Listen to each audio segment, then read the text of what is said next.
This is only for a higher horsepower unit that you're really starting to push the limits of what the factory fuel system can do. And it's a lot smaller than it used to be. So now with the supercharger mocked up and the intake manifold, you can see that our feed comes off of our fuel filter there into our rail here. But other than that, there's not a whole lot left here that needs to happen before this thing is running. Hey guys, welcome back to Reignited and our Twin Charged Magnum project. Now, as you can see from what I have here on the bench, we are finally working on the fuel system for this project. And as you can see, we are clearly working with Deatschwerks on this one. Now, I've been seeing Deatschwerks all over YouTube. A lot of different guys are using it on their projects, some with much higher horsepower than what we're using here. So I have every confidence that these are going to fit the bill for what I need.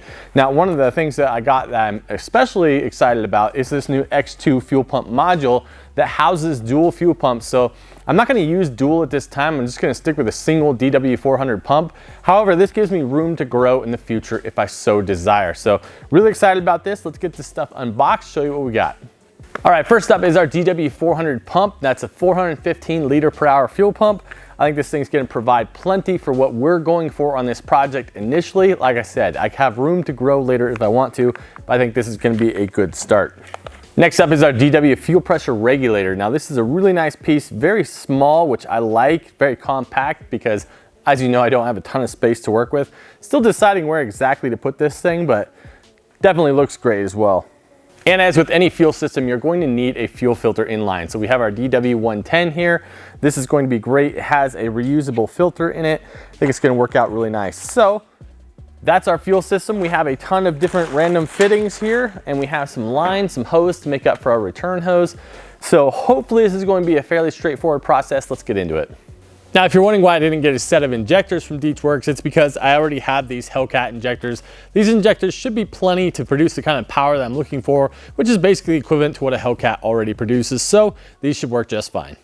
Now, what's so exciting about this X2 pump module is that this is designed as a direct replacement for your Hemi vehicle. So obviously you have to assemble the module here, but it's a drop-in replacement for your factory unit. So you don't have to mess with taking this whole module apart, changing the pump out, trying to make the wires work. None of that stuff. It's a direct replacement and you can make as much power as you want with this dual pump feed setup. Now this module is designed as a Hemi specific replacement, and on the website it actually mentions that it's for a 2006 and up, but I knew that this 05 Magnum has the exact same architecture as those 06 and up vehicles. So I went ahead and contacted the guys at Deatschwerks and he said absolutely this should work no problem for that vehicle. I expect this to be a drop-in fit.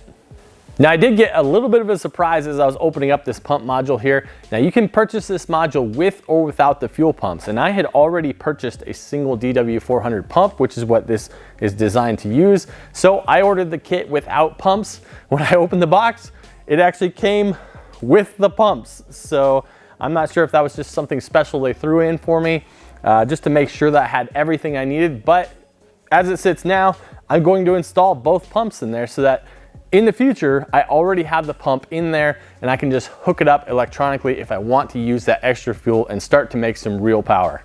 All right, so we've got our pump module all fully assembled here, ready to go back into the vehicle. Now there is something I want to point out about this particular kit. Now this is designed for higher horsepower units. Now I'm sure you can imagine that based on the dual pump design, but also there's another aspect that's very important. The stock fuel system on a Charger, Challenger 300, Magnum, whatever, is a returnless style system. That means that there's only one fuel line coming up to the fuel rail and it deadheads up there. This whole setup is designed for a return style fuel system. So basically you have a fuel line that comes up to the engine bay, goes through the rails to a fuel pressure regulator, and then a return line goes all the way back into a fitting here in the pump. So understand that this is not just a straight direct swap into a stock vehicle. This is only for a higher horsepower unit that you're really starting to push the limits of what the factory fuel system can do.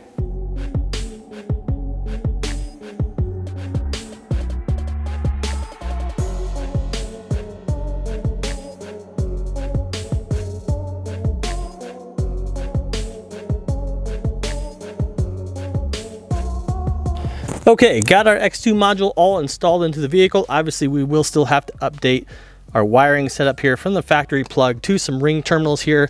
But other than that, this is ready to go. Time to start running our fuel system up through the front of the vehicle.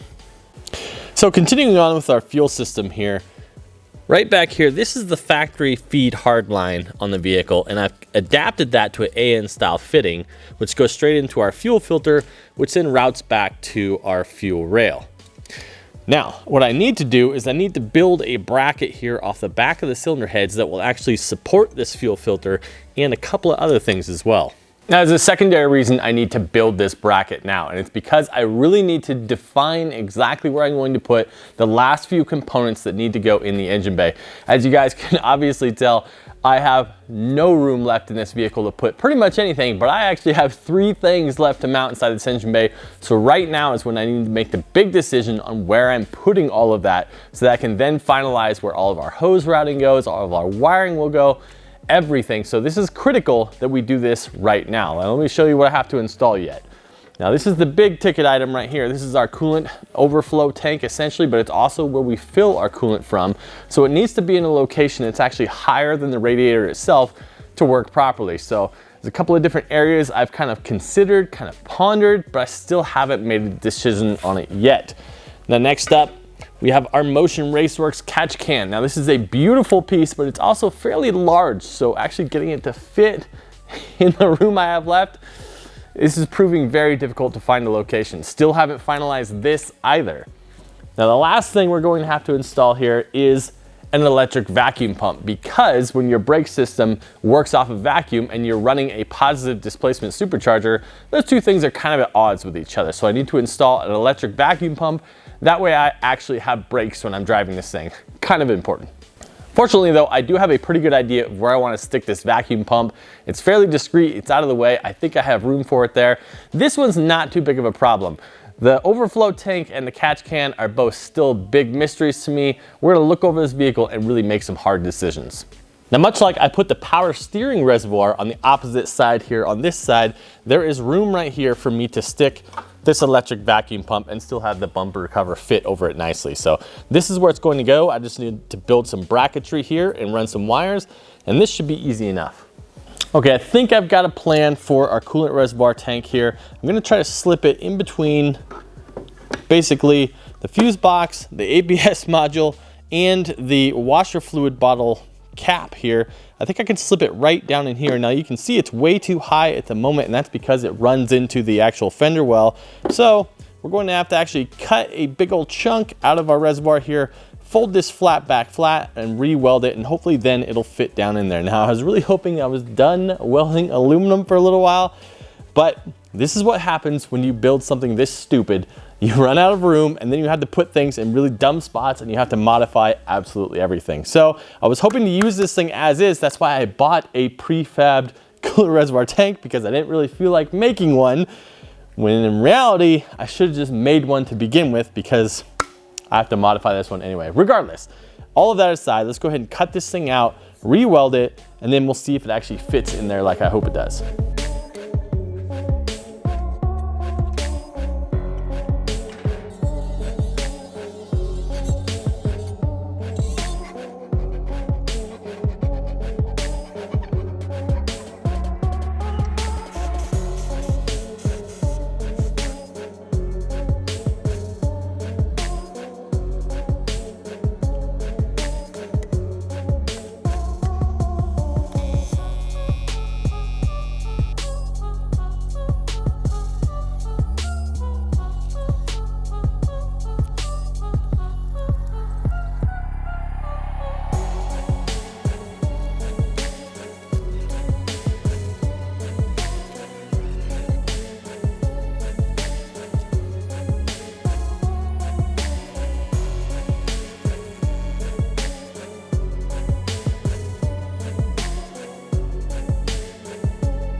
All right, a bunch of work later, and we are now on revision number 3 of our coolant expansion tank here, and it's a lot smaller than it used to be. Also, I relocated the bung from the bottom to the front side here. I think that's gonna be a better situation for us.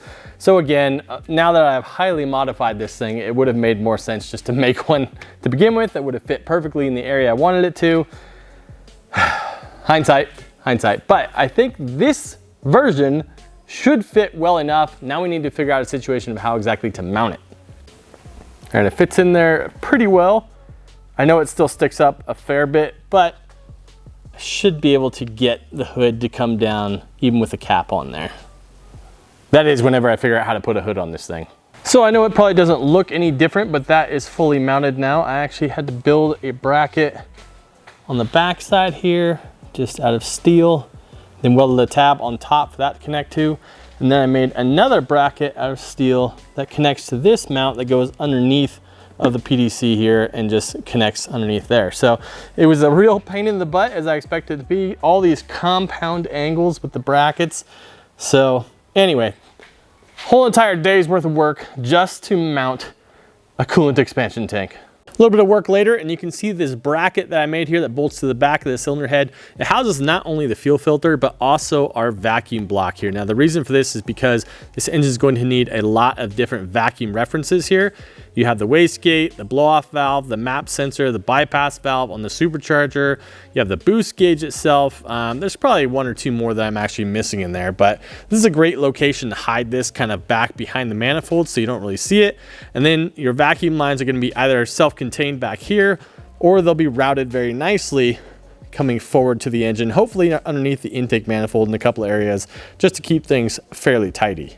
So now with the supercharger mocked up and the intake manifold, you can see that our feed comes off of our fuel filter there into our rail here, goes forward, there's a little crossover line there, and it goes back to the other fuel rail, and then our fuel pressure regulator mounts directly to the back of the rail itself.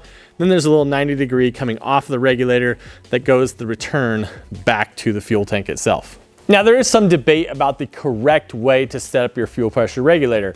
I would say that the only consensus is that the incorrect way is to run your fuel pressure regulator before your fuel rails.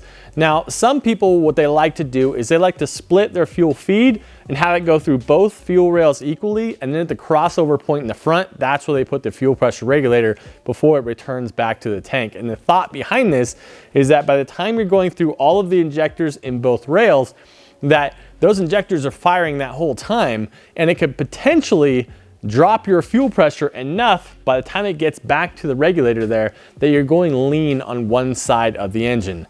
Now, I did a fair amount of research on this, and to be honest, it looks like that's kind of if you're dealing with a very high horsepower engine, like 1,000 horsepower and above. You have massive injectors, like 200-pound injectors or something like that. They're really using a significant volume of fuel.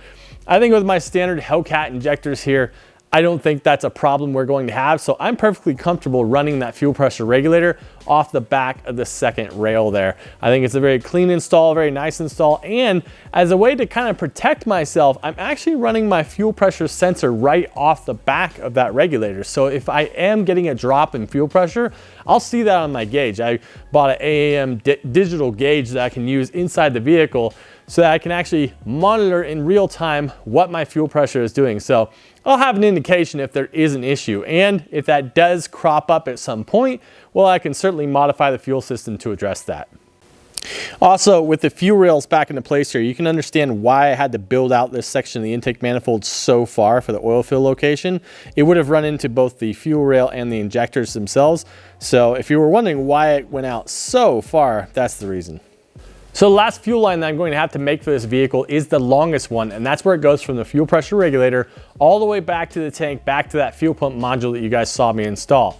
I may have to actually drop the fuel tank to get access so I can run that line. I hope I don't. That'd be a lot of extra work, but we're gonna have to see. Now, the only other thing we need to do with the fuel system is on the passenger side there's no pump in it, but there is a module on that side, and that's what houses our factory fuel pressure regulator, and I need to delete that regulator in order to let this fuel pressure regulator do its job properly.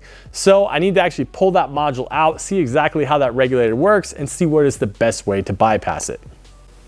So you can see we did get our electric vacuum pump all mounted up here. I just built a bracket directly off that existing bracket for the intercooler.